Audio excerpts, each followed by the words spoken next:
Alright guys, so J Motors TV, so eto kaharap natin ang bagong Honda CB650R E-Clutch version. So ito ay naka-liquid cool 4-stroke, 16 valve, DOHC, syempre naka 4-cylinder tayo dyan. 649cc to be exact ang kanyang engine displacement, so meron tayong boring stroke na 67.0 by 46.0 mm at may compression ratio na 11.6:1. So pagdating naman sa kanya max power, meron tayong 69.7 kilowatts at 12,000 RPM.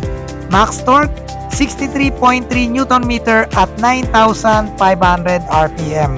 So kanyang fuel tank capacity 15.4 liters. So napakalaki ng tangke.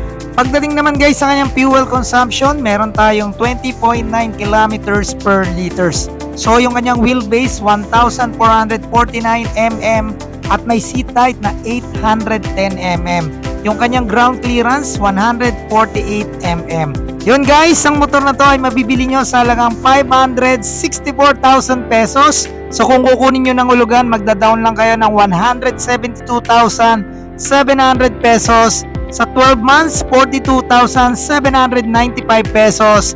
At sa 24 months, 25,522 pesos. Pagdating naman sa 36 months, 19,765 pesos. So ano pang hinihintay nyo guys? Mag-direct message na kayo para matulungan kayo makapaglabas ng ganitong unit.